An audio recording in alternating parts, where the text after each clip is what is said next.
Hola, muy buenas tardes. Muy buenas tardes a todas y todos. Aquí estamos hoy para desarrollar el panel que hemos considerado en torno a la disputa por las prácticas expandidas, autónomas e independientes desde Cuba, pero también desde lo que se produce fuera, se sigue produciendo fuera del espacio cubano. Y están hoy en esta mesa, en este espacio de panel, porque no hay mesa, pero es un espacio en torno al cual nos estamos juntando para conversar. Están aquí hoy pues personas que han contribuido enormemente con su trabajo a expandir la posibilidad desde el arte, empujar transformaciones sociales y sobre todo seguir empujando en primerísimo lugar las transformaciones en el espacio mismo del arte, ¿no? Rompiendo los parámetros disciplinares, pero también haciendo desde esas rupturas ejercicios de politicidad que son fundamentales para la transformación también del pensamiento y de los dispositivos que se utilizan para accionar en el espacio público. Bueno, presento rápidamente a las personas que estamos aquí hoy. En línea está Tania Bruguera, que es a la que le debemos estar hoy aquí nosotros. Muchas gracias una vez más, querida Tania.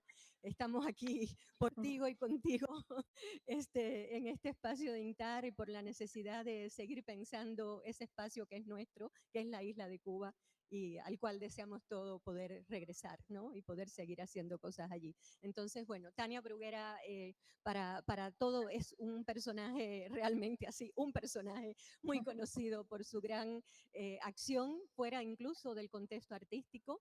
Es una persona que ha transformado profundamente la escena cubana, doblemente la idea de escena cubana, ¿no? Como práctica escénica artística, pero sobre todo como práctica política, ¿no? La escena social.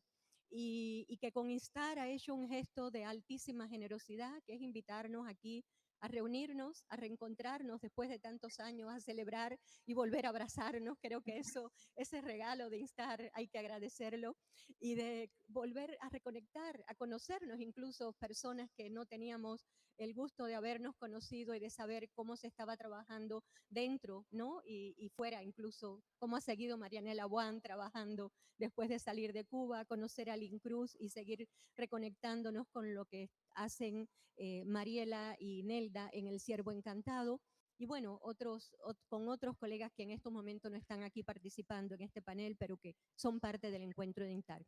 Es interesante decir que vamos a estar aquí conversando personas que estamos fuera de Cuba y otras personas que están en Cuba y que tienen distintas posturas, no es postura, la palabra no es postura, que trabajan desde distintos espacios. En todo lugar, creo que en todo sentido es esa la dimensión que teníamos nosotros que reconectar.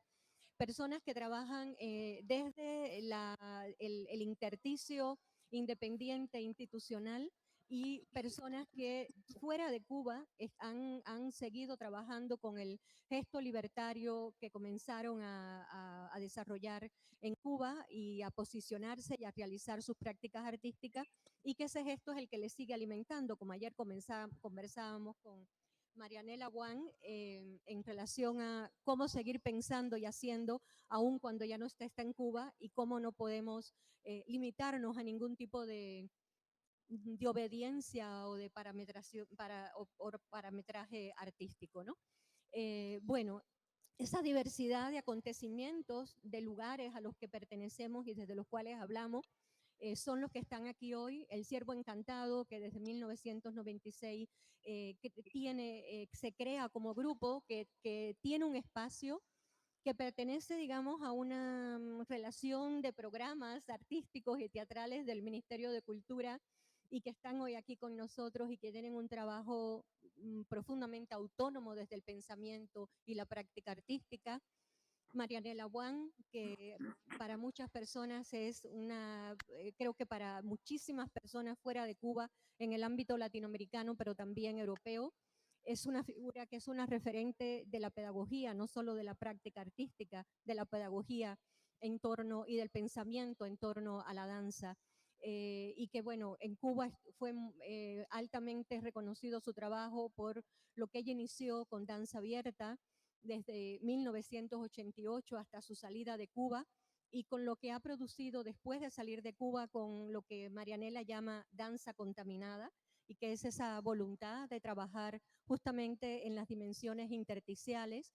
Y Lynn Cruz, que bueno, Lynn en el 2011 funda el Teatro Kairos, que comienza haciendo prácticas de actriz, luego también de dirección, de producción, de gestión, y que poco a poco va enfrentando las dificultades hasta que hoy está en un lugar de margen, tendríamos que decir, ¿no? De posicionamiento radical respecto al modo en que ella ha tenido que colocarse ante el poder y las estructuras de poder y de adoctrinamiento o de control del arte. Y bueno, esa diversidad de opciones es la que hoy se van a conversar, y cada uno como entiende su manera de estar en relación a la posibilidad de sostener, pese al lugar donde esté en Cuba o no, una práctica y un pensamiento autónomo, independiente. Cuando concebimos este panel, estuvimos inspirándonos muchísimo en las ideas de las zonas temporalmente autónomas de Hacking Bay, y nos interesa decir que esta concepción misma de Hacking Bay en ningún momento significa crear zonas de seguridad, zonas que se estructuran duramente, sino que son espacios, podríamos decir, intermitentes, espacios necesarios y temporales de corta duración, y que el propio Hacking Bay definió como espacios subversivos, espacios que él lo dice con una metáfora lo dijo con una metáfora muy interesante, que es no son espacios revolucionarios que se instalan en el poder, sino son espacios de subversión que siempre están haciendo un cuestionamiento y una pregunta a las estructuras empoderadas, ¿no? Entonces, esa metáfora nos interesa mucho para pensar justamente cómo la autonomía es una apuesta necesaria y no es un lugar seguro al que se pueda llegar, ¿no? En el que se pueda uno decir que ya nos mantenemos en la autonomía, sino por la autonomía hay que luchar y hay que, sobre todas las cosas, reinventar estrategias, ¿no? Para la autonomía, que es algo que caracteriza mucho a todas las creadoras que están acá, que es esa capacidad de reinventarse, como anoche decía Marianela, ¿no? La posibilidad de seguir dando el pasado y el presente desde el cual se sigue trabajando. Y también algo fundamental es la imposibilidad de definir a cada una de estas creadoras en una zona de la práctica estética únicamente.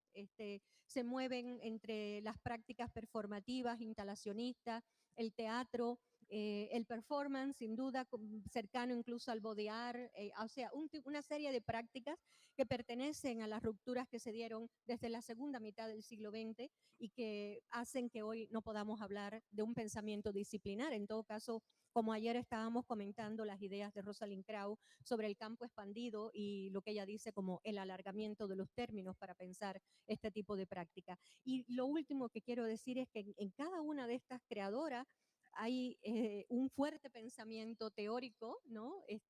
Sobre sus prácticas y sobre lo que ellas están considerando, incluso como estrategia y como propuesta pedagógica para las generaciones presentes y las que vendrán. Son y han sido maestras como Marianela Juan, por ejemplo, de varias generaciones, como la propia Nelda, ¿no? Y es hermoso que en este espacio nos estamos juntando muchas generaciones de pura gratitud, ¿no? A las que han estado antes y que nos han formado, y lo que podemos nosotros seguir contribuyendo a la formación y a la oxigenación, yo diría, del espíritu que necesitamos para seguir caminando y trabajando en estos lugares, ¿no? Bueno, sin más, vamos a pasar entonces, he olvidado decir que la primera presentación, y justamente no la había presentado,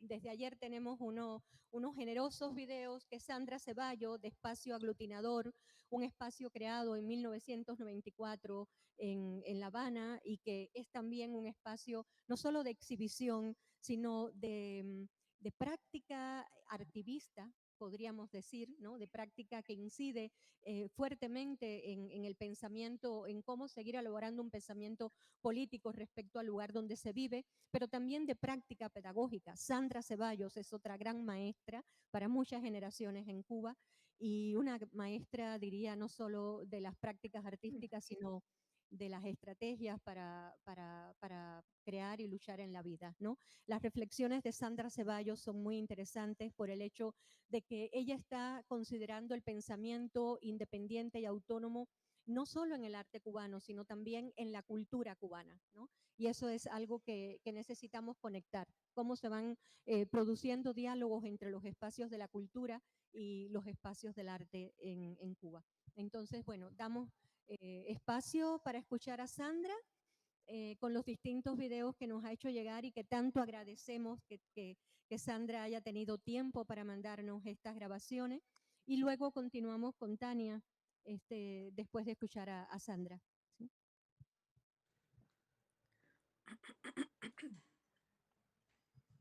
Buenas, mi nombre es Sandra Ceballos y soy fundadora, junto con Ezequiel Suárez, del espacio autónomo e independiente Arte Aglutinador. Yo en otras variantes de la época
después de escuchar este testimonio, ¿sí? Después de escuchar este testimonio, creo que no se escucha. ¿Sí? Después de escuchar este testimonio de Sandra, sabemos que todo testimonio es también poner el cuerpo, ¿no? Desde el territorio de conflictividad, además, no sobre ese territorio, sino desde ese territorio de conflictividad. Pasamos a Tania, creo que ha sido importante comenzar con estas dos mujeres que han sido las que han abierto las puertas del trabajo independiente en Cuba, ¿no? Sin tampoco volverlo excepcional. Hay otros ejemplos también de trabajo independiente en Cuba que no están aquí con nosotros en este momento, como lo fue el Teatro del Obstáculo, ¿no?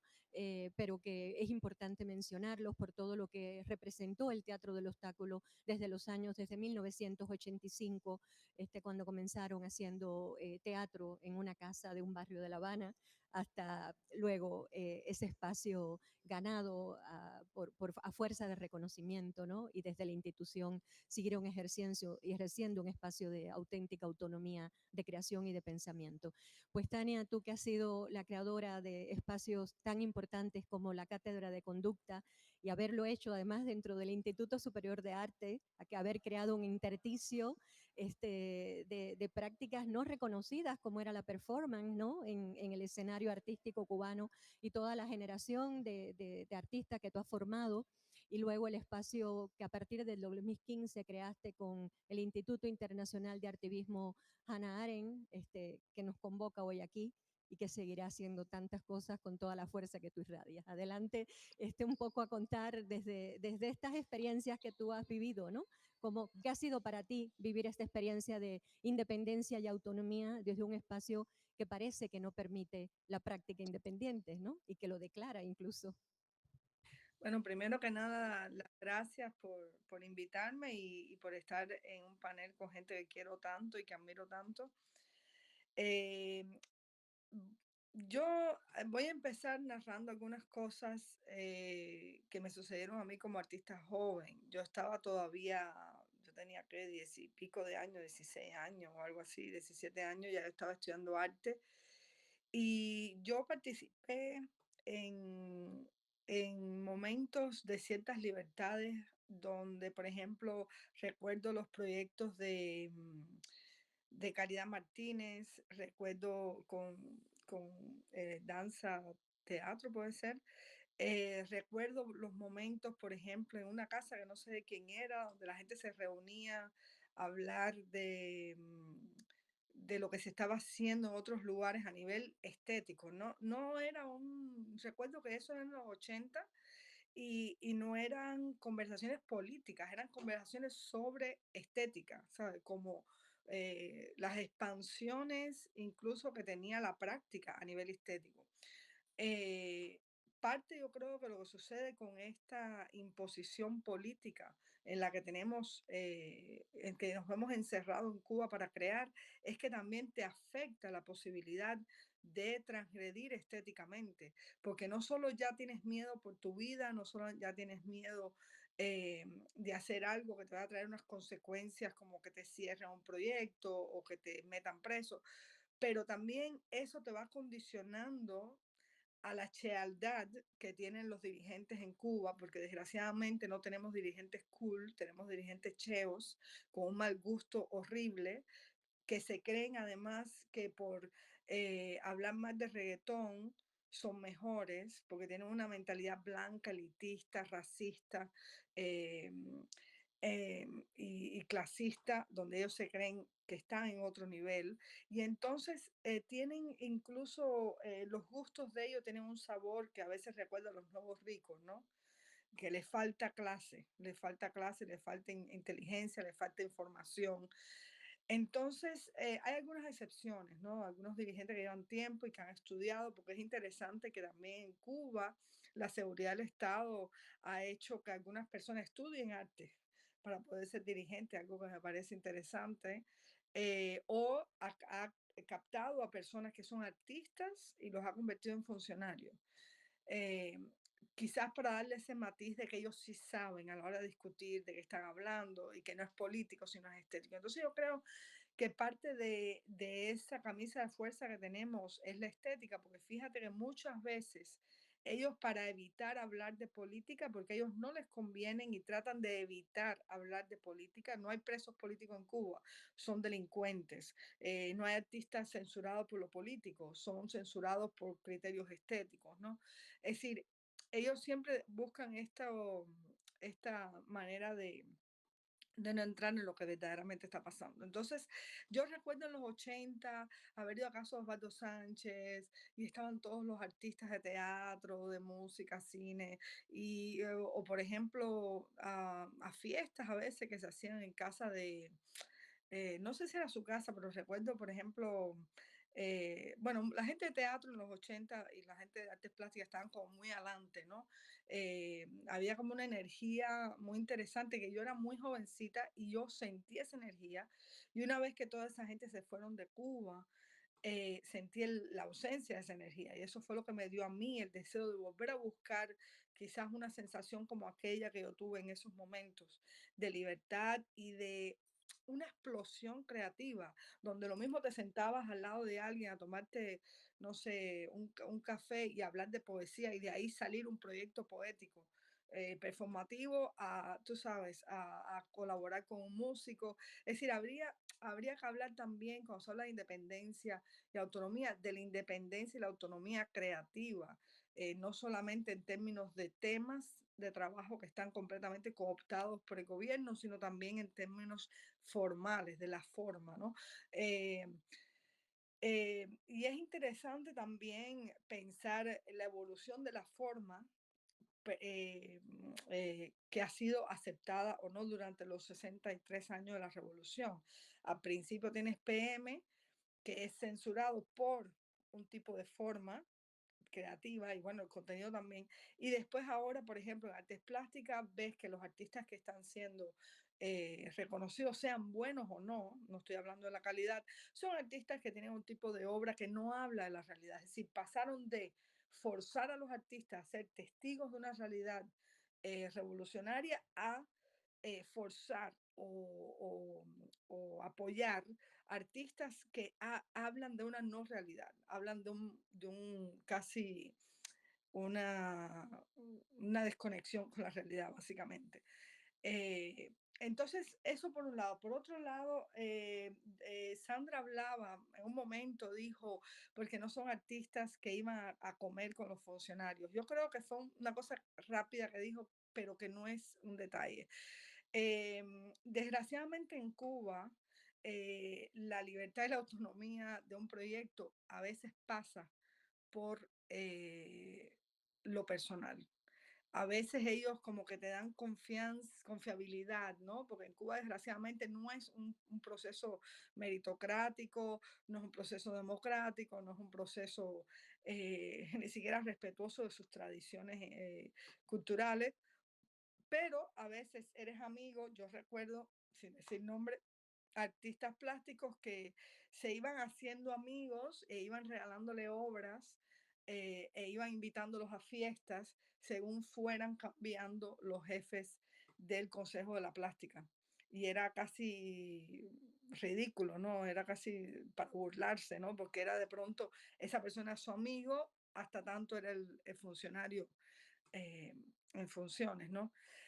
Y esto también trae situaciones, por ejemplo, yo tengo que decir algo que casi nunca digo, y es que yo le debo eh, en parte ser artista de performance a Elmo Hernández, porque yo participé en un proyecto que él hizo en Elisa, no sé, quizás en el año 80 y algo, que fue un proyecto con muchísima energía, una explosión creativa. Estaba ahí Carlos Cendrán, estaba Miguel Salgado, estaba, bueno, Vizcaíno. Bueno, había como toda una mezcla de artistas plásticos con artistas otros, que para mí fue fundamental, ¿no? Más allá de estas otras experiencias que yo iba viendo. Sin embargo, la ironía es que este proyecto, que tenía muchísima libertad, que se había hecho desde una institución, no se hacía en la casa, no se hacía en la escuela, se hacía en la casa de un muchacho que se llamaba Guevara. eh, era por ahí cerca de la Plaza de la Revolución. Y, por ejemplo, es irónico que la primera persona que me llama a mí para censurarme es Elmo Hernández. Y me llama en plan, yo soy tu amigo, en plan, te quiero ayudar, te estoy dando un consejo. Y yo creo que eso sucede mucho. Ellos llevan toda la censura, llevan toda más que censura, a veces como el sistema de control. Pasa también desde lo personal en el sentido que a veces te hacen como que hasta sentir mal. Tú dices, ay, pero si esta persona fue mi maestro o esta persona ha compartido conmigo en millones de lugares y nos llevamos bien, entonces ahora esta cosa de me estás haciendo daño a mí porque tú estás haciendo algo, ¿no? Entonces también hay como ese chantaje emocional en todo este proceso de control estético y conceptual de los proyectos y de las obras. Entonces, donde tú te sientes como mala persona, pues dices, ay, mi madre, pero yo tengo que hacer mi obra, porque entras en esta contradicción de, no, no, yo voy a seguir haciendo mi obra, pero sabes que vas a perder un supuesto amigo o le estás haciendo supuestamente daño a alguien, ¿no? Entonces, este sentido de culpabilidad también a veces es interesante. Ya cuando tú entras a dialogar con funcionarios o con la gente de la seguridad del Estado, cambia esa dinámica y yo creo que es que ellos tienen como una especie de sistema que se va incrementando en cuanto a la despersonalización del castigo, ¿no? Y entonces mientras más tú sigues insistiendo, mientras menos aprendes, entre comillas, pues más violento y más despersonalizada es la reacción que ellos tienen contra ti, hasta llegar a decir quién eres y tal, aunque sea mentira. Entonces, yo creo que también hay otro aspecto, que es que yo creo que a lo que verdaderamente le tiene miedo el gobierno cubano, el Ministerio de Cultura, y siempre, y ha sido heredado en los subsiguientes mandatos, ¿no? Fidel, Raúl y ahora Díaz Canel, es que le tienen miedo a lo espontáneo. Y le tienen miedo. Yo recuerdo que una vez cuando yo hice el periódico Memoria de la Posguerra, eh, el, el del Consejo de la Plástica que me estaba diciendo, o sea, básicamente amenazando que me iban a meter presa por 15 años, me decía, es que no te vamos a permitir que tú unas a la gente. Entonces ahí me di cuenta que no era tanto lo que uno hace a lo que ellos le tienen miedo, porque yo creo que hasta cierto punto a ellos ni siquiera a la gente del Ministerio de Cultura le importa la obra que tú haces, sino que le importa es qué puede suceder a nivel político y social a partir de esa obra, cuál es la consecuencia que puede tener. Entonces, este miedo a la espontaneidad, a lo que no está, digamos, ya decidido, prescrito, es lo que muchas veces los hace a ellos decidir o no si un proyecto no se va a dar. También creo que es parte de lo que hace que ellos tengan tanto miedo al performance, porque el performance es una forma abierta donde se pueden incorporar cosas al último minuto o incluso mientras está pasando. Entonces, yo creo entonces que hay una tensión muy grande entre lo que está definido y lo que está indefinido. Y entonces creo que eso es lo que ha pasado con la idea de la institucionalidad. Porque, por ejemplo, es interesante que Sandra hace una galería, yo primero hago una escuela, ahora estoy haciendo un instituto. Es decir, sí hay en Cuba como ese deseo, creo que no es un deseo anti-institucional, porque fíjate que está lo que yo le llamo las parainstituciones, que es una práctica que hemos hecho muchos los artistas, donde estamos, digamos, sustituyendo las instituciones que no funcionan bien o diciendo, no voy a esperar a que esto se arregle, voy a hacer la institución como yo quisiera que fuera.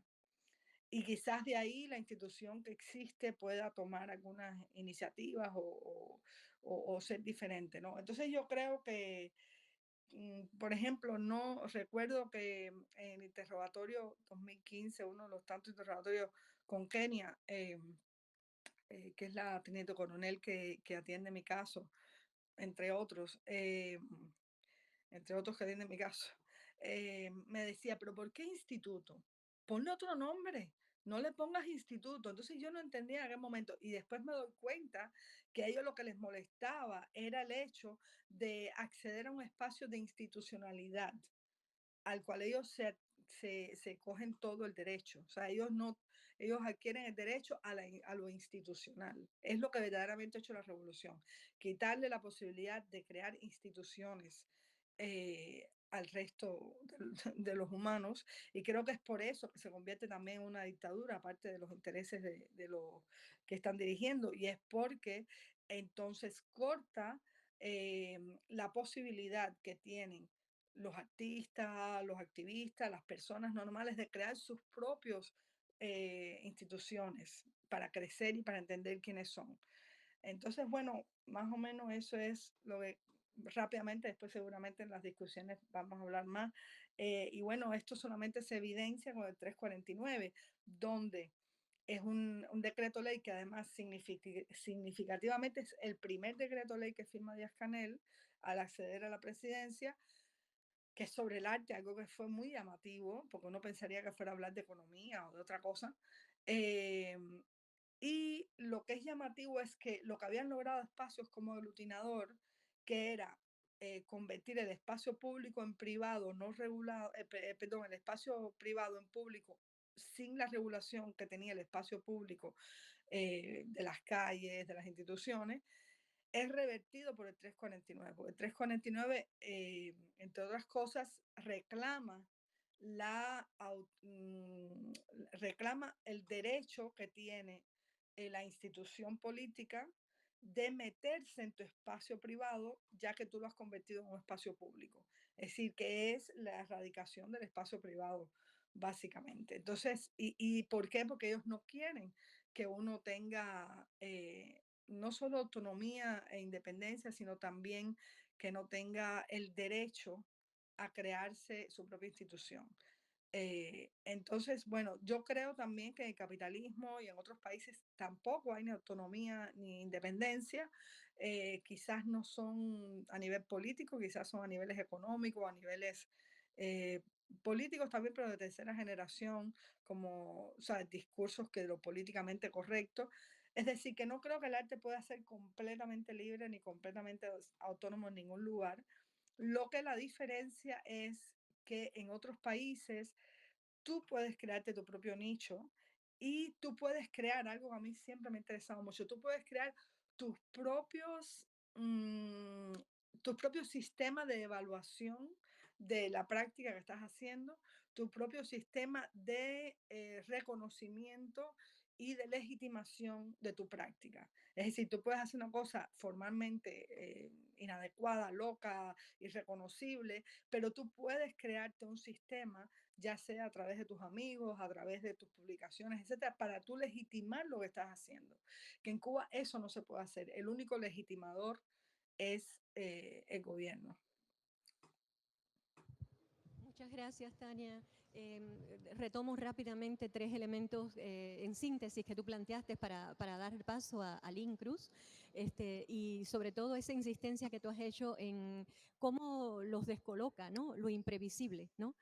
Lo que se torna imprevisible para ellos es muy descolocador, ¿no? Y los asusta. Y tiene que ver también con esa imprevisibilidad que sale de los propios espacios de creación artística, ¿no? Tú has sido impulsora de dos estrategias, podríamos decir, que trabajan esencialmente con lo imprevisible y lo no matrizado, que es la dimensión performativa, lo performativo propiamente, más que la performance, me gustaría decir, y por otro lado el artivismo, ¿no? Que tienen que ver con acciones, prácticas, gestualidades que se colocan, que se inscriben en el espacio social, ¿no? Y eso, trabajar desde ahí, estéticamente trabajar desde ahí, es trabajar desde la imprevisibilidad. Es decir, desde eso que el propio pensamiento Michael Kirby planteó como lo no matrizado, ¿no? Lo que no puede ser de alguna manera estructurado y previsto del todo. Por otro lado, el elemento de la apropiación de lo institucional, ¿no? Es es cómo voltearle las estrategias, ¿no? Eso me parece súper interesante. ¿Qué estrategias los descolocan, ¿no? Esto de la imprevisibilidad, la apropiación de la institucionalidad. Y por otro lado, algo que has mencionado y que ayer era objeto de conversaciones porque está apareciendo, apareció en el trabajo que presentaron Miguel y Lynn y aparece en otro tipo de prácticas, que es algo así como que podríamos decir la dramaturgia policial, ¿no?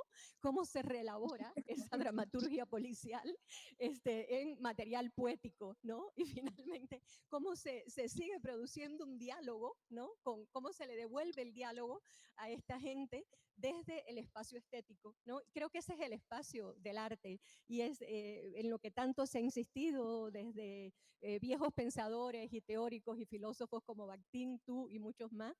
Toda producción artística es una producción ética, ¿no? No hay manera de disociar el gesto artístico, estético y ético, ¿no? Bueno, hablando llegando a este punto, me gustaría invitar a Lynn a que hablar un poco de su experiencia. Lynn, a revisar algunos momentos de la corta vida de Lynn Cruz, es la más joven de todas las que estamos acá, la que tiene el don de la juventud todavía, o menos vida vivida, ¿no? Más tiempo por vivir. Es impresionante también a lo que se ha tenido que enfrentar Lynn en este tiempo de trabajo y de vida, ¿no? Y a mí me interesa mucho que Lynn pueda un poco desarrollar la conversación en relación a estas declaraciones que tú has hecho cuando dices que a partir de nadie, tu trabajo artístico, nadie te cambió la visión del país, ¿no? Me interesa mucho también que tú pudieras hablar un poco del trabajo que desarrollaste en patriotismo a partir justamente de la experiencia de los hijos de los disidentes y de los luchadores de derechos humanos, porque yo me quedé pensando mucho, ¿no? En todo este movimiento de hijos que hay en América Latina y que está legitimado porque son los hijos de eh, los luchadores desde el campo de la izquierda contra la dictadura, pero sin embargo siempre hay mucha dificultad para ver la lucha que se desarrolla desde quienes están enfrentándose no a una dictadura reconocida por la izquierda, sino la dictadura que no quiere reconocer la izquierda, ¿no? Las dictaduras de la izquierda y no las dictaduras militares, que siempre es más fácil legitimar quienes luchan contra esos espacios, ¿no? Eso y algo que tú has dicho también, Lynn, que es que en las redes sociales, que todo el mundo anuncia lo que va a hacer, ustedes justamente no pueden anunciar lo que va a ser, sino lo que hicieron es lo que será colocado en las redes sociales, ¿no? ¿Cuáles son estas estrategias casi como de clandestinaje con la que tú has tenido que empezar a trabajar en Cuba?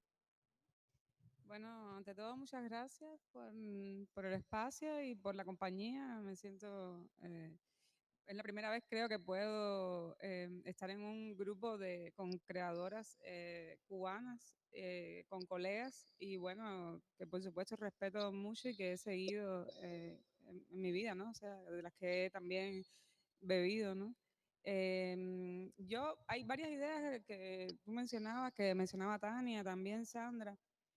Para mí la experiencia de hacer teatro fuera de las instituciones ha sido tan extraña porque yo estaba escuchando y pensaba, ¿no? Que alguien una vez dijo, ¿no? Escuché en una conferencia que fundar un grupo de teatro es como fundar un país, porque tal como funciona el teatro, funciona el país.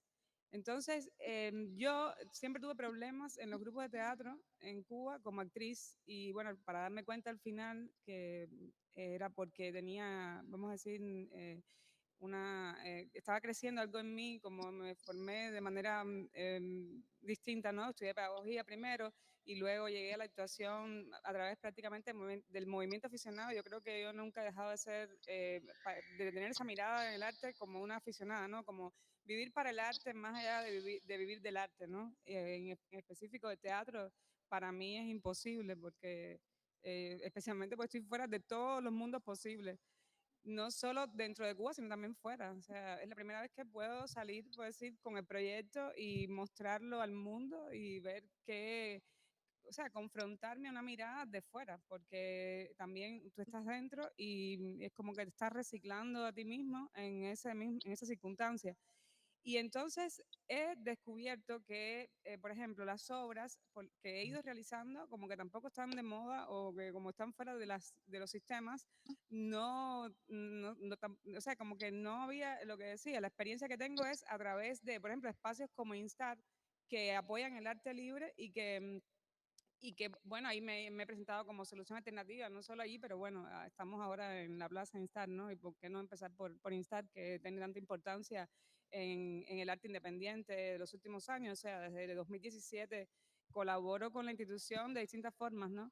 Y entonces, bueno, decía que con relación al teatro, yo no he querido traicionar, o sea, a pesar de que yo sabía de, por ejemplo, Cuba, como ya los procesos de, vamos a decir, de la perestroika y todo eso, ya pasó en el mundo que cuenta, por decirlo de la manera más dura, ¿no?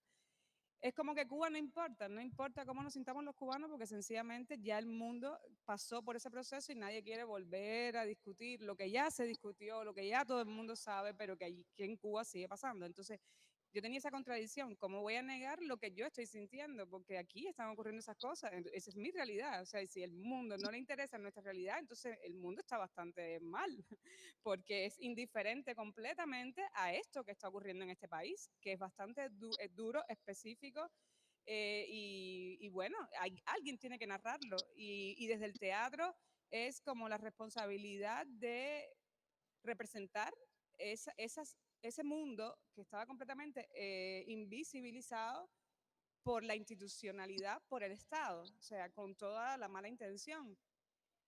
Y entonces, bueno, es cómo sobrevivir a esto que estoy sintiendo, a esta dualidad, para llegar a ninguna parte, porque no tenía a dónde voy a poner estas obras, o sea, dónde las voy a colocar. No hay mundo posible para este teatro. Pero bueno, yo dije, voy a seguir haciéndolo porque es lo que siento y de pronto era como una terapia, ¿no? Tampoco puedo ir a un psicoanalista porque no tengo la posibilidad, voy a hacer terapia con el teatro y pensé en eso, bueno, lo hago como terapia y así me sano, ¿no? Me voy curando. Y bueno, así fui haciendo, porque como hablabas de nadie, para ya aterrizar ahí mi gran paréntesis, eh, con nadie yo viví, vamos a decir, en mi propia piel, lo que antes era una realidad virtual, que es el mundo de los opositores y bueno, más bien de los opositores, porque ni siquiera, yo no me considero ni opositora, me considero disidente. Pero bueno, de la manera que me trataron como una enemiga pública, ¿no? De ahí es que venga la obra Los enemigos del pueblo. Pero claro, de nuevo, hay muchas Cubas, muchas revoluciones cubanas, o sea, para muchos, cada cual tiene, eso es, vamos a decir, fue como la gran obra de Fidel Castro, fue exportar esa idea de la revolución cubana en la cual, a ver, yo me siento parte también porque fui una niña pionera, mi padre militante del Partido Comunista, un revolucionario, o sea, peleó en las guerras de África, o sea, cómo apartarte de esa infancia es imposible para mí, o sea, no puedo renunciar a ser quien soy. Y entonces, bueno, nadie, como viví una redada policial por primera vez y de agente de la seguridad del Estado, para impedir que se proyectara una película, o sea, a 2 cuadras de mi casa, de nuestra casa, o sea, porque o sea, el director es Miguel Coyula, que es mi compañero, éramos nosotros dos, y de pronto teníamos las calles cercadas para impedir que se pusiera la película en casa de Galería El Círculo, que dirige el artista visual Luis Trapa, que también es un proyecto independiente, autónomo, que hasta ese momento funcionaba y podía presentar sus obras, pero con el documental fue como el parteaguas incluso para Luis, ¿no? Lo anularon completamente y por mucho tiempo no pudo hacer más nada en su casa. Y claro, es por el tratamiento de la figura de Fidel Castro. Como el poeta Rafael Alcides, que es el protagonista, tiene un diálogo con Fidel, es de su propia generación, y es una autoridad en el sentido que no es lo mismo que yo hable de Fidel a que hable una persona que luchó contra la dictadura de Batista, la misma dictadura contra la que luchó Fidel Castro, que fundó el Banco Nacional de Cuba con el Che Guevara, o sea, estamos hablando de alguien que tiene un diálogo ya como generacional. Y claro, esa es la razón de nadie, ¿no? De por qué fue. Lo que pasa es que ahí se estaban jugando varias cosas. Se estaba jugando no solo la producción independiente, sino también el derecho al contenido, porque si tú no me das fondos, yo puedo hablar de lo que yo quiera. Y también se estaba jugando el tema de la exhibición. O sea, tú no me das tu cine, yo sé que esta película no va a encajar, no encaja en tu perfil, pero yo me busco mi cine. Y ese es mi derecho como artista independiente, como creador independiente, vamos a decir. Habían 3 tipos de acciones políticas que se reunían, ¿no? Esas son cosas que, bueno, después uno empieza a analizar, porque al principio tú no te piensas todo esto, tú simplemente fluyes y ya. Después que te suenan la redada policial es que tú dices, espera, ¿qué está pasando, no? Y tienes que como entenderlo. Fin, que ya esa experiencia cambió mi vida completamente por eso, porque ya dejó de ser un espacio, vamos a decir, la represión policial, que claro, en nuestro caso no llegó más lejos porque nosotros no llegamos más lejos. O sea, nosotros nos dijeron no puede y nosotros nos detuvimos. Ahora, ¿qué tal si nosotros hubiésemos dicho nosotros vamos a pasar? la historia habría sido distinta. Yo creo que es una cuestión de límites. Tú mismo como ciudadano o como artista, tú dices, mi límite es este porque yo lo que quiero es esto. Y entonces, como tú te estableces tu propia barrera, el poder establece también, o sea, como el freno. Es eso, es una cuestión de acción, hasta dónde tú llevas tu acción. Y entonces, ya a partir de ese momento, que empecé a tener toda esa... me empezaron a pasar las cosas como una película, así que te pasa así porque nadie quiere admitir que vive en un país de basura, simplemente. Nadie quiere aceptar que eso que estábamos viviendo todos, que éramos cómplices de eso. O sea, eso no es fácil de aceptar, eso no, tampoco es fácil de remediar, porque no está en tus manos tampoco. Entonces, ¿cómo tú lidias con esas realidades? Y yo dije, bueno, lo único que yo tengo es el teatro. Y la escritura, o sea, es la única manera que tengo de por lo menos expresarme. Y bueno, ya, ahí continúa, ya empiezan los enemigos del pueblo, que sí ya es como, como ir hacia transgredir los límites, por lo menos en contenido, y luego volver a la Casa de Galería del Círculo por una cuestión, vaya, casi de honor, ¿no? Como hay que volver allí. Y luego pusimos la obra para 4 espectadores. Y así hemos seguido trabajando. Yo pienso que hemos vuelto al teatro itinerante, porque el grupo no puede tener un espacio estable ni un sistema de producción estable. No es posible en Cuba en este momento como es. O sea, y es una suerte que ya podamos tener 4 obras en, qué sé yo, en 11 años. Es nada, ¿no? Pero bueno, sí, lo que pasa es que con el teatro yo tengo una relación casi como de responsabilidad, ¿no? Porque es como ver quiénes te anteceden, que a pesar de todas esas realidades han podido mantener el teatro cubano vivo, ¿no? Y tú dices, bueno, ¿qué vamos a hacer? Dejar que lo eliminen, porque lo que quieren es eliminar todo. O sea, no hay otra... O sea, yo no veo ninguna voluntad de que haya de que van a seguir apoyando el arte. No, la señal es, búscatela como puedas, ahí tienes el teatro y búscate ahí tus fondos, pero bajo mi mira, ¿no? Yo soy tu jefe. Esa es la señal que están dando. Entonces, bueno, para mí, yo de esa forma no quiero hacer teatro, simplemente. Seguiré haciéndolo así de manera alternativa, por lo menos para poderlo seguir hasta que cambie la realidad, ¿no? Si no cambia la realidad del país, no cambiará mi forma de hacer teatro, sencillamente porque he aprendido incluso a vivir de esa forma, a producir de esa manera, a que la creatividad venga por esas zonas así de incomodidad, de riesgo. Entonces, como ya es como que de eso se ha vuelto, va a decir, la poética del grupo. Y entonces, sí, no sé, hablar de Cuba es muy difícil porque ahora mismo el país está hecho pedazos. Entonces, estamos hablando como de una tierra fantasma y yo creo que esa figura espectral está siempre en mi obra porque eso es lo que voy sintiendo en la sociedad.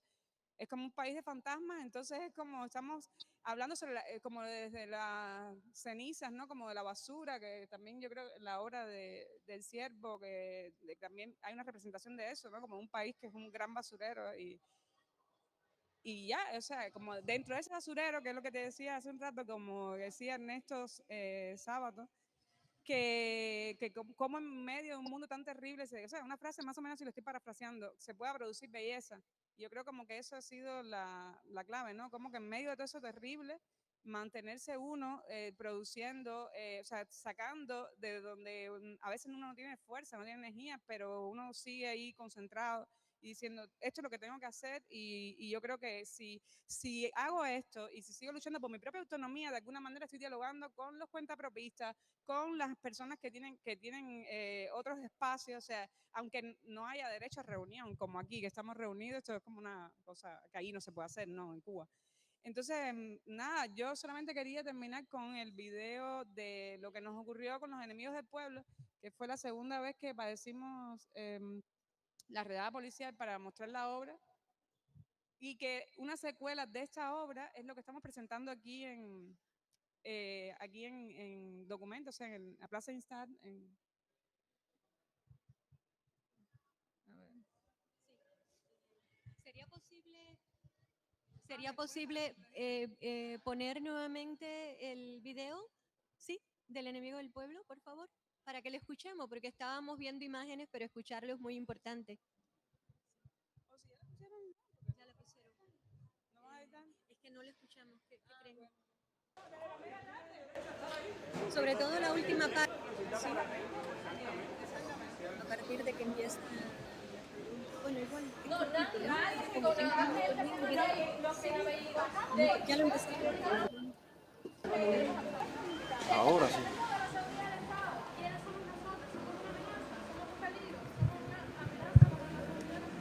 ¿Por qué la seguridad del Estado tiene que estar armado en mi casa? ¿Por qué tiene que estar asediado en mi casa?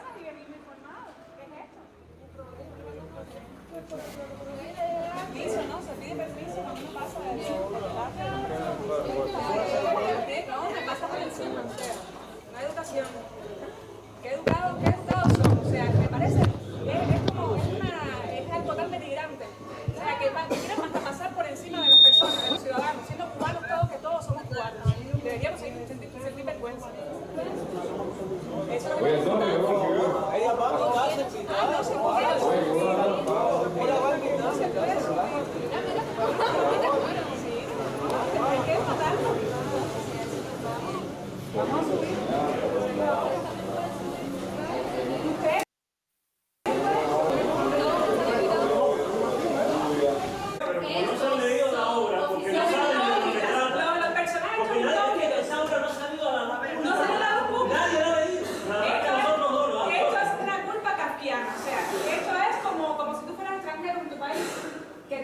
Que hiciste algo malo, ¿no? Aunque no lo hayas hecho. Yo no tengo mi carnet que va. No, nombre. No tiene nombre. Es decir, que ustedes tampoco dan su nombre. Delincuentes, entonces. Los delincuentes son los que se esconden. Las personas que tienen delito no tienen su nombre. Yo no tengo delito. Yo le digo a mi fianza que es un delincuente. Que no va su nombre. Este video aparece en YouTube con subtítulos en inglés. Es censura de la obra de teatro Los enemigos del pueblo. Es The Enemies of the People. The censorship. It's on YouTube with English subtitles. Porque tú no tienes que estar plantado en la puerta de mi casa y no dejar entrar a personas que tienen libre circulación porque es un derecho nacional. Bueno, qué bueno. Lo que me alegra es que todos los vecinos de Había visto ya hace unos meses y pensaba mucho en algo que me hace recordar cuando la cuarta pared se estuvo haciendo en casa de Marianela Watt, ¿no? Hay algo interesante que el arte permite visibilizar, además de todo lo que visibiliza, ¿no? Que por un lado, cómo las estructuras del poder van organizándose y tratando de actuar contra el arte, que es actuar contra la voz poética, pero es también una voz populis, ¿no? Una voz que no se puede controlar, y al mismo tiempo cómo la sociedad civil que rodea, que es el espectador, que es parte de ese acontecimiento de las artes vivas, se está constituyendo desde otro lugar, ¿no? Porque veía sobre todo en este video cuando Lynn le contesta a los policías, ¿no? Los interpela. Y alguien de nuestro tiempo que vio ese video dijo, le impresionaba mucho, ¿no? Esa demanda de una actriz ciudadana que interpela a un policía que quizás en otros tiempos no lo haríamos de la misma manera, ¿no? Y al mismo tiempo que el poder en aquellos años, Marianela, no hacía esto que está haciendo, ¿no? De rodear una casa, de prohibir una representación, eso nunca pasó así directamente. Hubo otro tipo de acontecimientos, pero no ese directamente, ¿no? Entonces, por un lado, estas estructuras, ¿no? De aficiar, pero por otro lado, una sociedad civil que está contestando, ¿no? Y que está posicionándose. Bueno, pues recordando esos tiempos, Marianela Buan, tú estabas en danza abierta, dirigiendo la coreógrafa, pues sin lugar a dudas diría, por lo menos para nuestra generación, la más reconocida, la más querida, la más seguida y admirada, y sé que para muchas personas en América Latina también tu nombre estaba cuando se nombraban los más importantes artistas de la danza a nivel mundial. Tú introdujiste danza teatro en Cuba, ¿no? Pina Bausch llegó a través de ti a Cuba, y luego seguiste haciendo cosas mucho más transgresoras que danza teatro.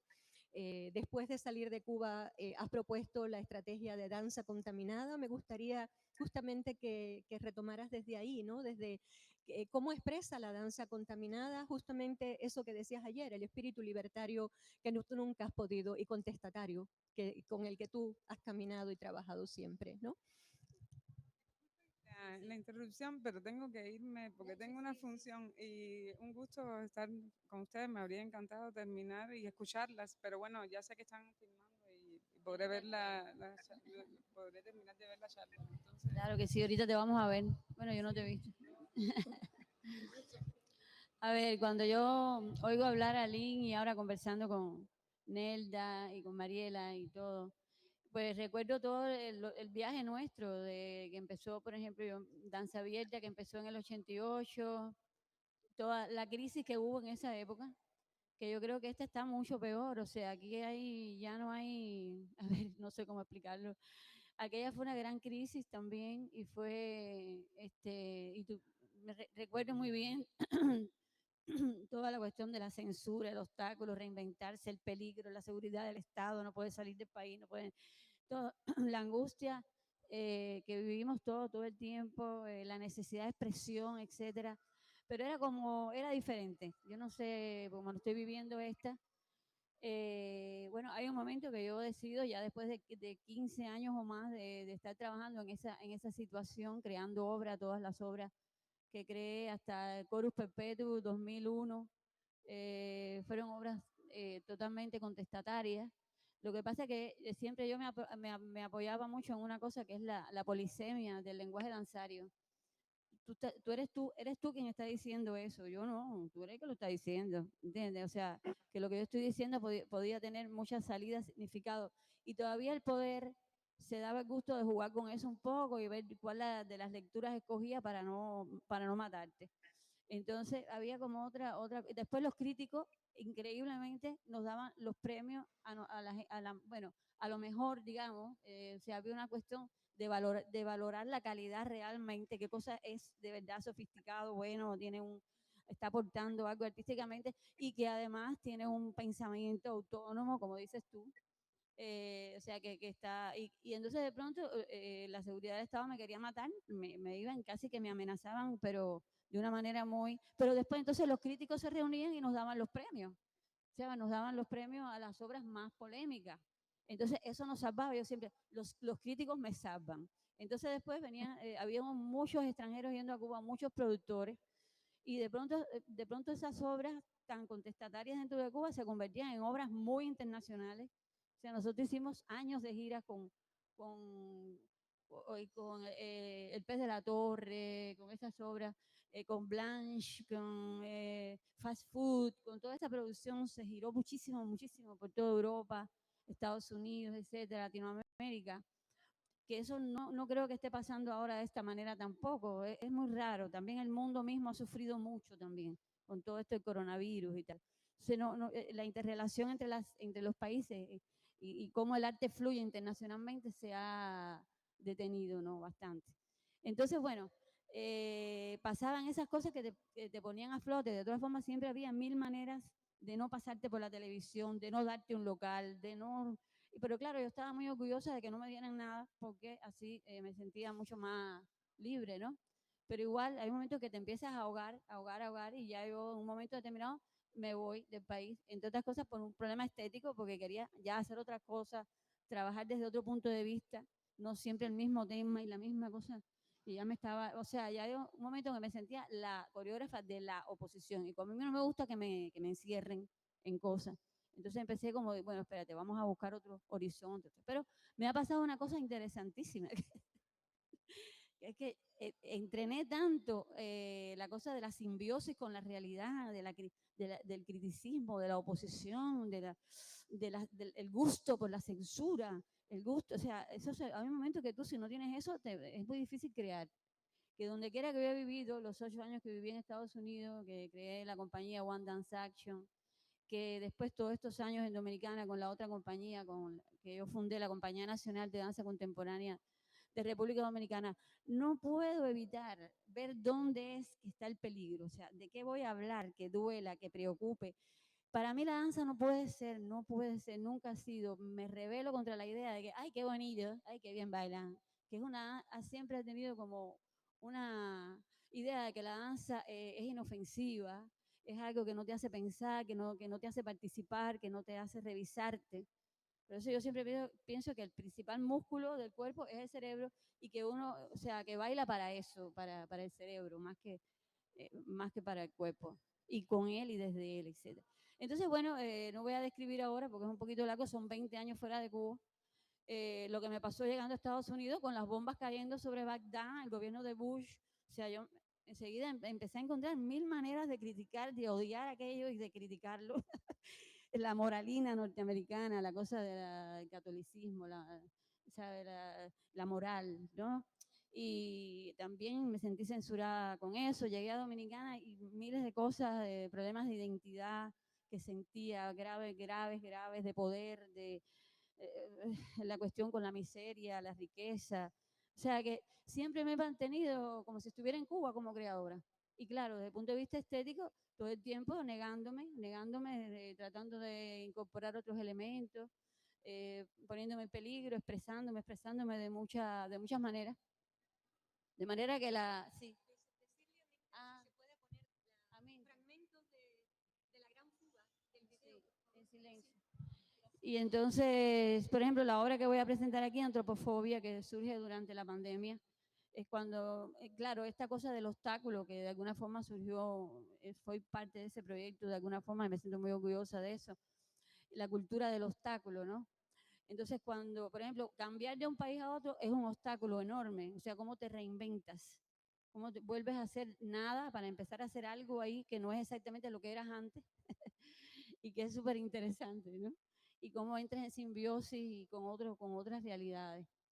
Y cuando pasa lo del coronavirus, que me veo encerrada en mi casa con la pandemia, que no tengo a quien filmar, nadie baila no tengo bailarines, no tengo espacio, no tengo nada, empiezo a filmarme a mí misma y empiezo a trabajar con la idea del coreovideo, el video desde la perspectiva del coreógrafo, cómo el coreógrafo consigue coreografiando mientras filma y edita, ¿no? Claro que yo había estudiado Film and Media Art en Estados Unidos, en Temple University, cuando hice mi máster allí, porque me concentré mucho en la tecnología, cosa que me faltaba en Cuba y que necesitaba desarrollar. Y empecé a trabajar muchísimo con video, pero como una cubana, escondiendo camaritas de $30, de $300 por las esquinas y proyectando en cajas y una locura, pero siempre de una manera muy conceptual a lo visual, ¿no? Y cuando tenía todos esos videos, de un año de video, empecé a pensar, bueno, pero esto hace falta darle a esta virtualidad una presencialidad, porque no me bastaba, ¿no? Entonces invité a Daimé del Toro, una bailarina cubana, que hace muchos años está en República Dominicana, que es fundadora conmigo de la Compañía Nacional, para que ella, entre las dos, hiciéramos una partitura con todos esos videos que se fueron acumulando por un año, que yo iba publicando en las redes. Y con esos videos hicimos una estructura performática, podemos decir, y la fuimos incorporando a ella, creando una nueva coreografía que se producía, por ejemplo, esa coreografía que están viendo ahora, ella la baila conmigo en vivo, ¿entiendes? Y así muchas partes, en un momento en que ella no podía bailar con nadie, o sea, ella también estaba sin compañía, sin bailarines, no se podía acercar a ningún otro bailarín, no podía tocar a nadie, nada más podía bailar conmigo, que era virtual, que no la iba a contaminar, ¿no? Igual yo con ella. O sea, que hay una reflexión sobre la virtualidad y la presencialidad en la obra. Además de que la obra toda es sobre la angustia del confinamiento. Y por eso se llama antropofobia, porque es sobre todas las fobias. Eso lo hago yo en la terraza de mi edificio, con una GoPro. Y ahí mismo nosotros montamos la obra en ese espacio del edificio que es colectivo, que nadie usaba, proyectando en las paredes, y ahí mismo se ha montado todo, se ha hecho todo. Después, con esos videos, yo he hecho videos en sí mismo, que he mandado a diferentes festivales, etcétera, y con otros que no están en la obra. Entonces, bueno, pues todo ese trabajo que además terminé enseñando en varias universidades en Latinoamérica, en Estados Unidos, lo que le llamo el coreovideo y el coreozoom. O sea, coreografías hechas por Zoom. Y es súper fabuloso, me fascina. Y entonces, nada, todo este juego con lo que está pasando ahora mismo es eso, que siempre estoy yo me siento como una esponja, o sea que yo soy esponjosa, ¿no? Si todo lo que me impresiona, por eso cuando me cambio de país me encanta también, porque entonces ahí la esponja se vuelve una esponja buenísima, y empiezo a absorber todo. Que quería agradecer muchísimo a Tania por esta cosa maravillosa que ella ha hecho del instar que, que, que ya le dije, tienes que hacerlo todos los años, aunque sea una semana, 15 días, 3 días, el concepto está muy claro y es muy necesario. Entonces, por favor, vamos a cooperar todos para que esto se siga haciendo, porque es muy importante, súper importante lo que tú has logrado. Sí, reafirmo lo que dice Marianela, creo que muchos lo reafirmarían. Marianela, bueno, en los tiempos de Cuba tú siempre fuiste como la liberadora del cuerpo, ¿no? En el sentido de luchar contra todos los tipos de disciplinamiento corporal que venían desde el ballet clásico cubano, ¿no? Y que con danza abierta fueron ir a ver cuerpos que existían, ¿no? Que podían moverse, ¿no? Exacto, gente reales, ¿no? Entonces creo que ese trabajar siempre contra el disciplinamiento que tiene que ver con la rigidez de los cuerpos está. ¿Cómo reaccionaste a este periodo de reclusión, ¿no? Y de aislamiento corporal? Es maravilloso tus propuestas, tus reinvenciones. Más impedimento, más, o sea, eso yo no he perdido eso. Si no existe el impedimento, me lo fabrico, porque ya es una cultura de Cuba, eso es una cosa que... Claro, que es un poco eso, la estética del obstáculo. Sí, o la resistencia, como dice Nelda. Bueno, pasemos, hemos dejado para el final el momento más complejo quizás, ¿no? Por la complejidad desde el lugar que trabajan Nelda Castillo y Mariela. Eh, Creo que son así dos figuras de referencia muy importantes para pensar cómo se produce desde Cuba, cómo se sigue siendo una persona cívica, ¿no? En el espacio cubano, es decir, cómo ustedes encarnan esa condición cívica de personas que luchan por sus derechos desde el espacio público, que para ustedes es el espacio artístico, el espacio poético. Y hay algo muy importante en el trabajo del siervo, más allá de poder conversar, cómo ustedes encarnan, ¿no? Esta experiencia encarnada de la que hemos hablado, de la posibilidad de pensar una autonomía o cómo luchar por una independencia pese a formar parte de una institución, ¿no? En relación a que tienen un espacio, pertenecen a una plantilla institucional, son programadas, todo lo que implica, ¿no? Pertenecer a un espacio institucional. Y cómo ustedes lidian con eso, ¿no? Y su trabajo responde sobre todo a un espacio de gran libertad de pensamiento, de gran libertad de creación, de gran libertad de los recursos, digo yo, así lo veo, pero ustedes dirán en los recursos estéticos, ¿no? Porque sabemos de las luchas con los recursos de producción, pero por lo menos en las estrategias estéticas desde las cuales están creando. El Ciervo Encantado no es solo el trabajo más teatral, performativo que se conoce en el espacio de presentación de ustedes, sino me gustaría mucho que quizás pudieran hablar de las acciones de intervenciones que realizan en el espacio público, ¿no? Y que tienen que ver con comentarios a la vida cotidiana de Cuba, ¿no? ¿Cómo ha sido para ustedes también trabajar desde ahí, ¿no? Activarse como artistas, como sujetos cívicos, ¿no? Desde ese espacio, desde esos escenarios, pues más expuestos, podríamos decir, ¿no? Para hacer las distintas acciones que son quizás menos conocidas, pero que me parecen esenciales en lo que sería la representación del trabajo de ustedes y del siervo.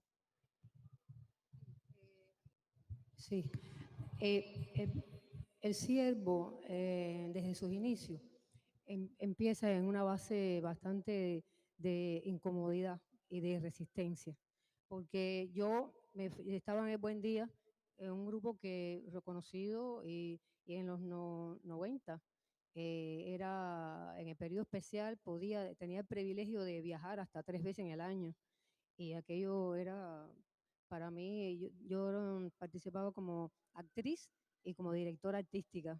Tenía una obra que incluso viajó, se puso en el Covent Garden y viajó por todo el mundo.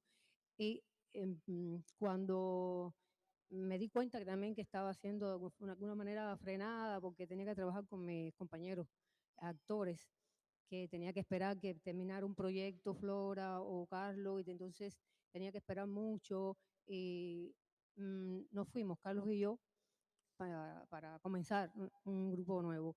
Y yo me fui a la nada, o sea, como estudiantes que yo había tenido en el 92, 3 de ellos, y nos fuimos para la calle, no teníamos dónde estar. Y buscamos los sótanos de las iglesias de Calomar de Céspedes, y a las 5 de la tarde, o ya cuando terminaba todo, en Elisa, porque había una actriz que se desnudaba, se embarraba de tierra y se encueraba, y teníamos que estar como huyendo de un lugar a otro. Y así hicimos El Siervo Encantado. Pero El Siervo Encantado, su tesis es la cacería de la libertad, la cacería de la identidad. Por lo tanto, era mantener a ese grupo, que además no teníamos, todavía no teníamos el proyecto, era presentar, que ellos se graduaran con El Siervo Encantado, y no teníamos espacio hasta que dimos con un almacén en Elisa, que era como un búnker, que era, iba a ser el aula de proyección que hizo Porro para la Facultad de Artes Plásticas, pero nunca se convirtió en aula, y poco a poco fue un almacén, era basura. Durante 20 años basura, y nosotros fuimos allí a instancia de una maestra, Lupe Álvarez, nos dijo: ustedes quieren participar en la Bienal, que decía, que se me llamaba el hombre, ¿no? El sentido no sé qué cosa del hombre, no recuerdo bien el título, y queríamos poner El Siervo Encantado en ese contexto de la Bienal. No estábamos invitadas, pero de todas maneras siempre hemos trabajado en off, y limpiamos aquel hueco, que era como cuando tú llegas, era como un hueco así con escaleras, y los actores dijeron, pero lleno de basura, pero esto con escaleras, haciendo un trabajo corporal tan fuerte que hacíamos, ¿cómo vamos a hacer con escaleras? Yo dije, este es el acorazado Potemkin, escalera arriba y escalera abajo, y botamos 3 camiones de basura. A partir de ahí, estábamos en un lugar que era una institución, era Elisa, un grupo profesional. Y ahí estábamos muy incómodos, por supuesto. No teníamos corriente, no teníamos baños, porque nosotros ahí no podíamos, los baños estaban inutilizables, y con un cable, y ahí empezamos. Nosotros tuvimos 11 años en ese búnker de Elisa, que decía, bueno, un espacio, ¿no? Eso era luchado, porque cada vez que cambiaban el decano, decían, pues ustedes son profesionales, ¿qué hacen aquí? Pero cada vez que visitaba la escuela una personalidad como, ¿cómo se llama el escritor? Arthur Miller o Danny Glover, a quien presentaban, ¿de dónde son los cantantes? Poníamos ahí, y ellos decían, ¿qué estudiantes más avanzados? Y éramos nosotros. Claro, y en un lugar impresionante, que no tenía ni ventilación. Ahí estuvimos 11 años. En una ocasión, Abel Prieto entró para vernos, estar ahí, y por poco se ahoga. Dice, ¿esto cómo pueden estar aquí? Porque ya estuvimos 11 años. Y de ahí mismo partimos en hacer eh, ese teatro que era investigativo de las raíces de Cuba escondida, y descubriendo a Severo Sarduy, a Reinaldo Arenas, a Guillermo Cabrera Infante, y a partir de nosotros, la escuela fue descubriendo también a Severo Sarduy, que se empezó a dar en artes plásticas, en las clases de artes plásticas, Severo Sarduy, que nosotros repartíamos allí a los plásticos de dónde son los cantantes, que hicieron performance con máscara con nosotros, y empezamos a introducir todos esos valores nacionales que estaban censurados, que no se conocían. Nuestro programa ponía Cabrera Infante, o sea, era importante, porque era el título, era el monólogo de Tres Tristes Tigres del presentador del cabaret. Y Cabrera Infante estaba vivo todavía, y nunca nos escuchó, le mandamos el video y todo, pero parece que se le dio terror y no se quiso comunicar con nosotros. Pero partiendo incluso de ese lugar, empezamos a hacer intervenciones públicas, porque hacíamos nuestra obra en el búnker, y a la vez presentamos una intervención que no está grabada aquí, no pusimos esa, cuando empezaron la guerrita de los emails, que se empezó a discutir los parametrados, cuando se empezó a discutir el quinquenio gris de los parametrados, hicimos una intervención en el panel, y ya la escuela estaba vacía, porque los estudiantes no podían estar ahí, y se empezó a hacer esa discusión en el salón de actos.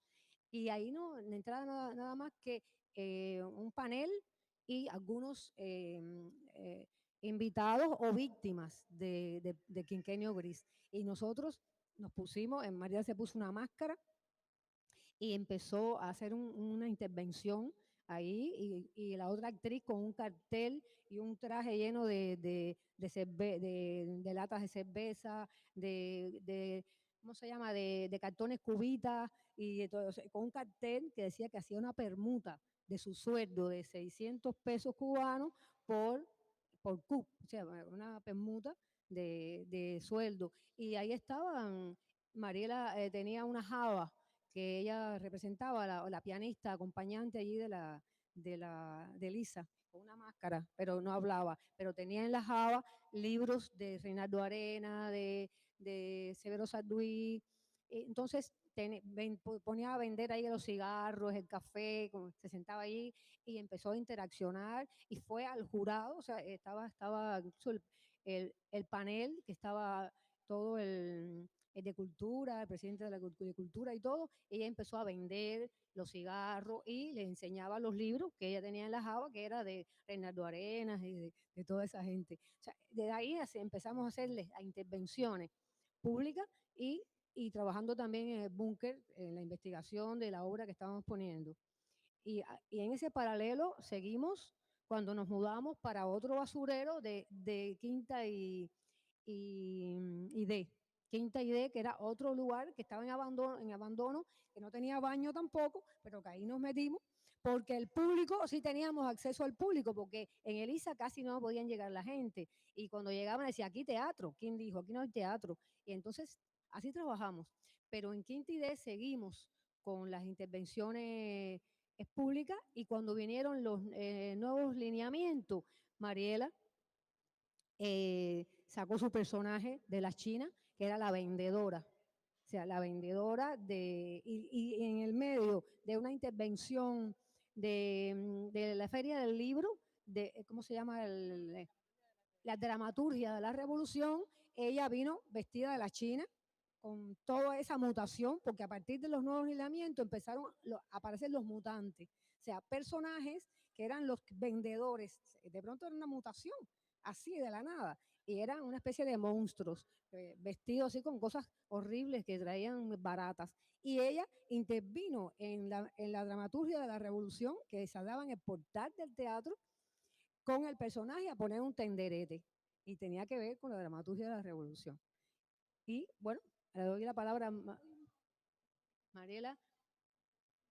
Empieza, sí, la China no está puesta aquí, pero a partir de ahora los demás Bueno, en el sentido de la charla que hemos tenido en cuanto a lo autónomo y la relación con la institución, yo en particular pienso que el artista y la institución en cualquier sitio son el agua y el aceite, por unas u otras razones. La institución está para acotar y el artista está para romper esos cotos, ¿no? Entonces, en el caso nuestro, realmente nosotros trabajamos de manera muy inconsciente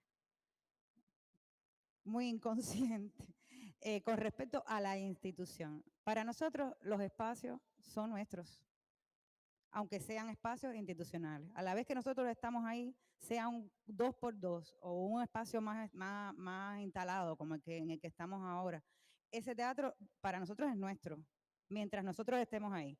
Es nuestro y de las personas que nosotros invitamos a trabajar con nosotros o a presentarse en el espacio. Tenemos más obsesión con el mantenimiento y el funcionamiento del espacio que con el mantenimiento y funcionamiento de nuestra casa. Ahí es donde permanecemos la mayor parte de nuestro día, de nuestra vida, y entramos en una dimensión creativa que, por supuesto, en esa dimensión no entra el criterio de la institución ni de tu empleador. Nosotros trabajamos en función de una necesidad, de un tema, de una obsesión, de una angustia que nos interesa investigar y comunicar. Y luego la institución es como reacción a la institución es otro problema, pero nunca trabajamos con ese pie forzado de esto sí, esto no, esto está fuerte, esto no está fuerte, no. Y bueno, hemos tenido consecuencias, pues eso tiene consecuencias, por supuesto que hemos tenido consecuencias y el pulseo, o sea, la relación con la institución siempre hay un pulseo, a veces se distiende, a veces se tensa, pero es en estrategia la manera en que hemos podido sobrevivir, porque nos interesa la existencia, o sea, que siga existiendo ese espacio, no solo para nosotros como artistas podernos expresar, sino también para el público que necesita ese espacio. No solo para ver nuestros trabajos, sino para ver otros trabajos que también tenemos la posibilidad de presentar y promover ahí, sobre todo los artistas más jóvenes que han perdido espacios o no tienen visibilidad. Y ahí tienen un lugar de experimentación, de presentación, de prueba, que para una parte importante de la sociedad es necesaria como espacio.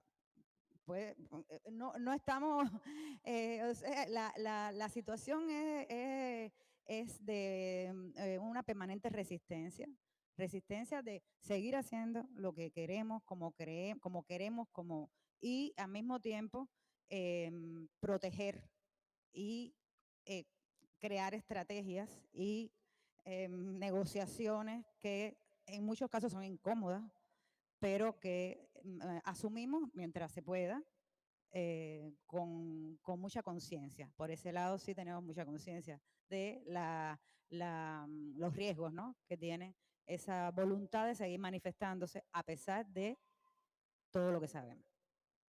Entonces, cuando hablaba Tania, yo recordaba también en mi experiencia, yo pertenezco a la generación de Tania, ¿sabes? Somos contemporáneos.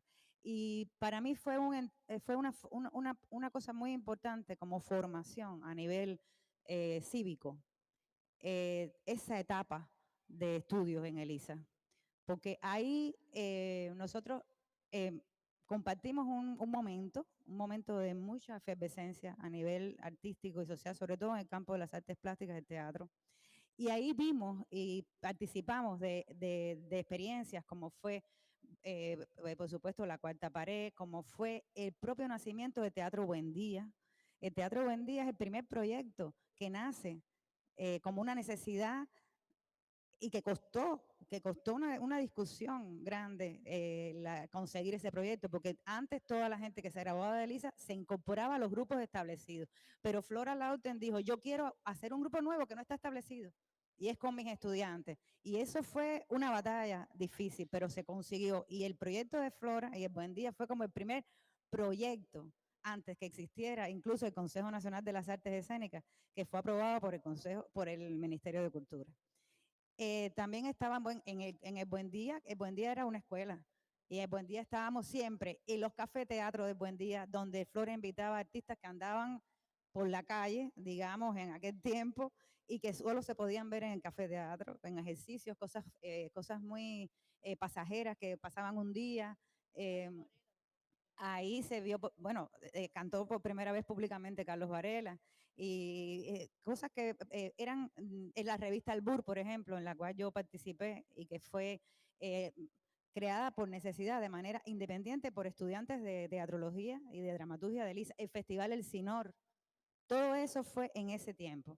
Y entonces fue como un momento que nos dio mucho entrenamiento y mucho ojo en cuanto a que éramos parte de algo más, que no solo estudiábamos actuación o teatrología o dramaturgia o artes plásticas, sino que había mucho vínculo, mucha interdisciplinaridad y muchas acciones que nos crearon esa necesidad de continuar en ese camino. Y cuando ya empieza con El Ciervo, además de las investigaciones, digamos, de obra, de sala que hemos hecho, paralelamente siempre tuvimos la necesidad de intervenir de manera urgente en problemas que eran debates nacionales o del momento, pero que teníamos necesidad de dar nuestra opinión de manera urgente. Y ahí es que surge todo este camino de intervención pública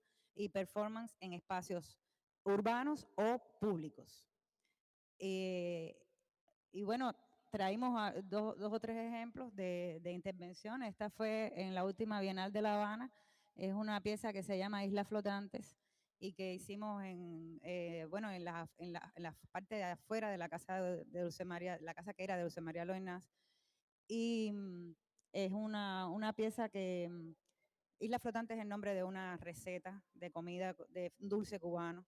Y entonces esta máscara lo que trae es una cajita, una natilla muy ligera que lleva unos merengues flotantes así. Entonces, esta máscara trae una cajita como un tesoro con muchas recetas, que es una herencia que yo recibí de mi familia, de mi abuela, de mi mamá y de mi bisabuela, de todas las recetas de ellas que se fueron entrenadas para ser amas de casa.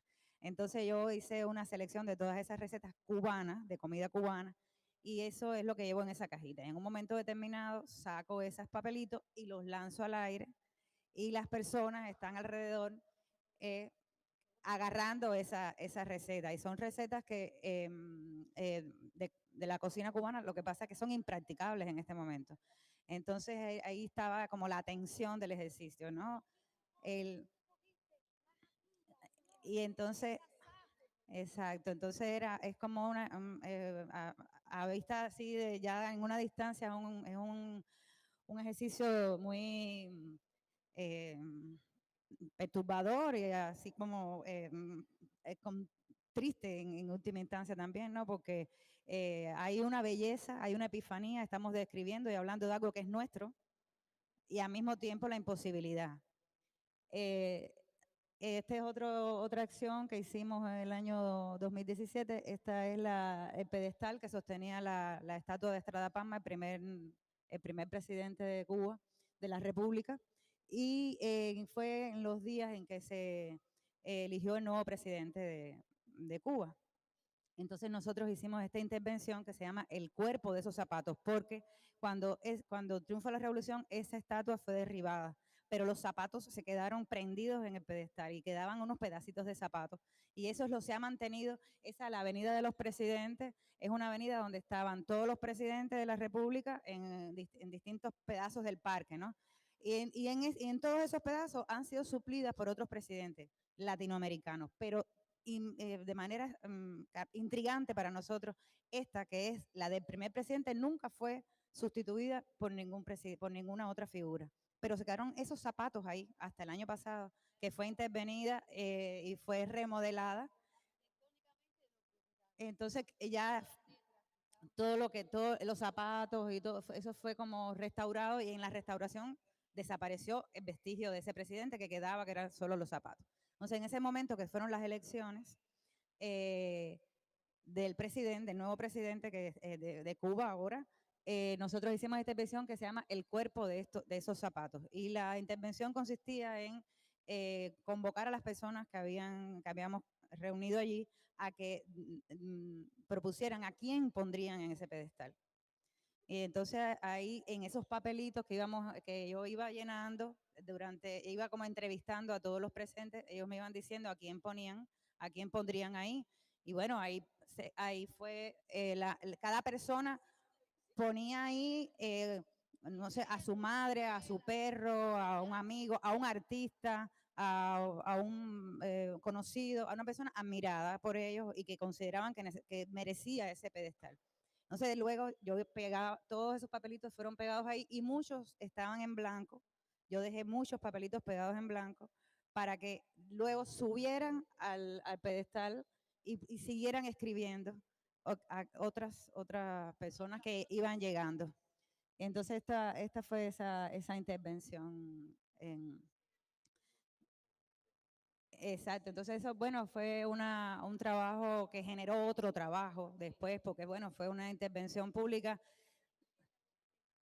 Y esta fue una intervención que hicimos bueno, fue la entrega del catálogo de Premio Nacional de Artes Plásticas Lázaro Saavedra.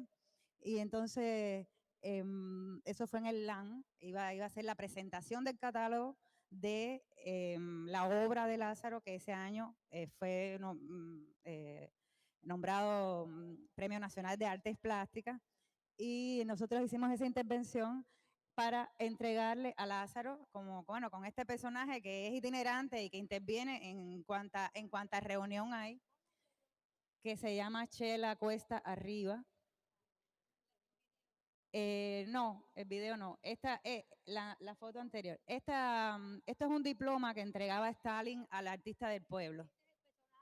Este es esta compañera que interviene en espacios institucionales o no, pero con un discurso muy ortodoxo, y en este caso ella fue como una especie de felicitación a Lázaro Saavedra por el Premio Nacional de Artes Plásticas, hizo todo una biografía de Lázaro Saavedra, y al final entregamos el cuadro este, que es el diploma que entregaba Stalin al artista del pueblo.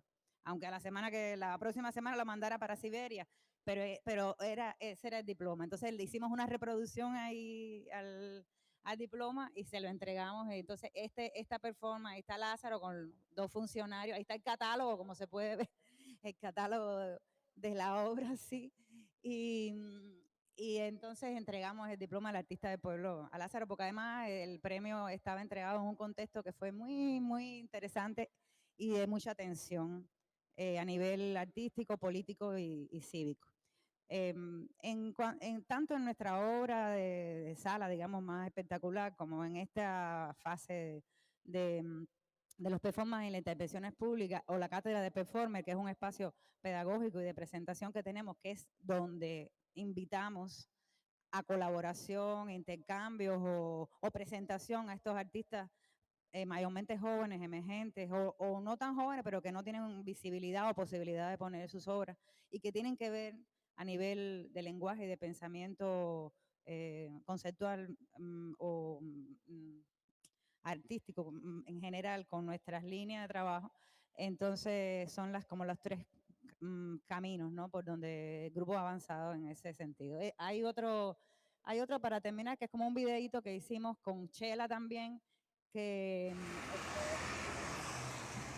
esta lady que se ha comentado antes, y ese es un pequeño video que hicimos de una interviniendo un graffiti en la calle, también en un momento en que el graffiti fue muy perseguido y estos artistas fueron amenazados, censurados. Entonces, entre las cosas que hicimos a favor y como manera de apoyar y proteger la obra de estos artistas, una de las acciones que hicimos, y también para dar nuestra opinión sobre la 349, fue esta intervención que se llama Chela. No sé si sale el video. En el cursillo intensivo para supervisores e inspectores del Ministerio de Cultura. Debo decirle que yo, disculpe Entonces, la falta de nada, modestia. las gracias.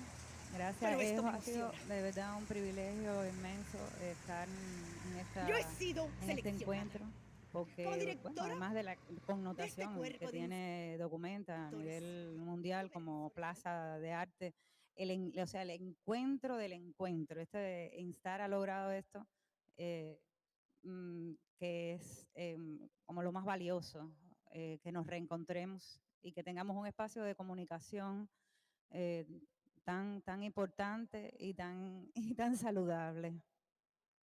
Muchas gracias. Vamos a ver si sale el video.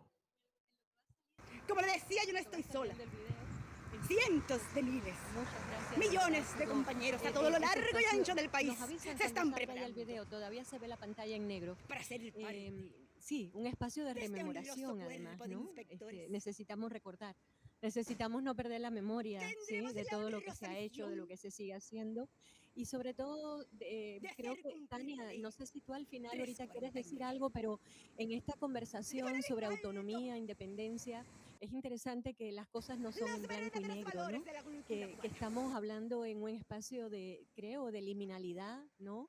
de negociaciones, ¿sí? Circunstanciales, situacionales, de acuerdo a la situación, están negociándose estos espacios entre la institución, pertenecer a la institución y defender y mantener la permanencia, el derecho a un pensamiento, a la invención, a la imaginación resistente, ¿no?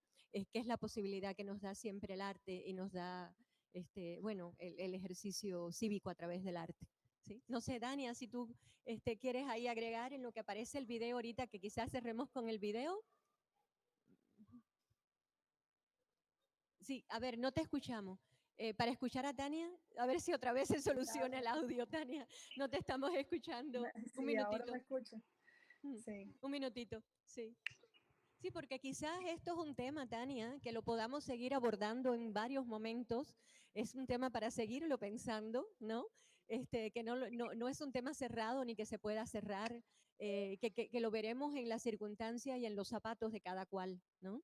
Ya. En el lugar en que se para cada cual. Espérate, que todavía no te podemos escuchar. Todavía. Un Todavía no minutito. me escucho. Estamos viendo a ver cómo te escuchamos. Espérate, te aviso. A ver, todavía. No me escuchan. Bueno. ¿No? A ver, habla. Sí, hola. ¿No tienes nada cerrado en tu micrófono o algo? ¿No? No. No.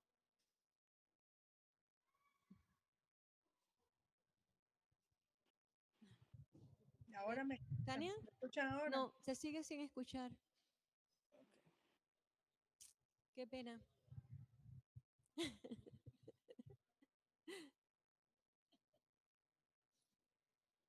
Es que ahorita se solucionó.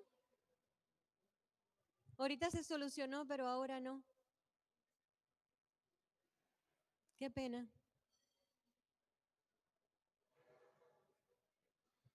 ¿No creen que se pueda solucionar? ¿No creen que se pueda solucionar? ¿No?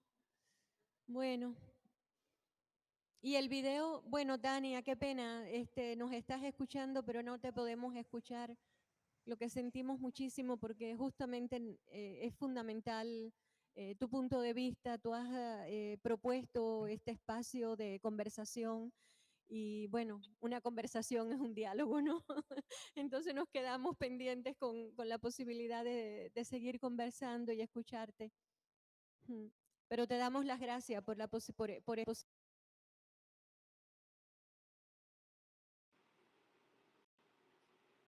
¿Todavía?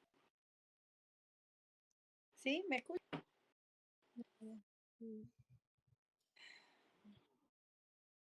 No, no sé. Bueno.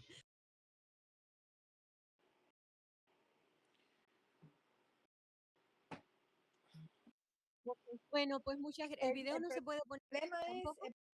¿Tampoco se escucha? No, bueno, ni el audio de Tania ni el video se puede escuchar.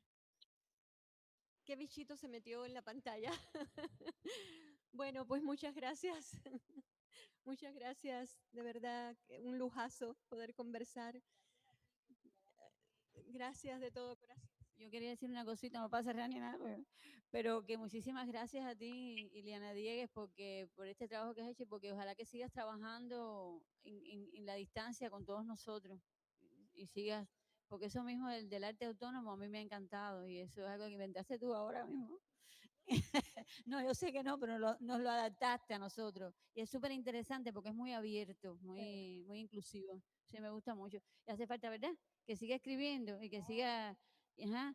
Bueno, yo pienso invitarte para allá para que veas todo y todo el mundo tiene... Pero además ya no hace falta eso ya comunicamos todo por virtualidad. Pero muchas gracias a ti también. Gracias. Y vamos a seguir. Esto es también eso, la sublimación del deseo, ¿no? Eso que se produce cuando Mariela saca esa cajita de dulces y las tira y la gente se vuelve loca para poder apresar las recetas, como si tomara el plato de postre en sus manos, ¿no? Esa sublimación del deseo que para nosotros es también este encuentro. ¿Cuántas cosas estamos sublimando en este encuentro, ¿no? ¿Cuántas nostalgias, cuántos deseos? Muchas gracias. Gracias. Tania, querida, adiós. Gracias. Hasta Adiós, pronto, adiós. gracias. Te abrazamos en la distancia.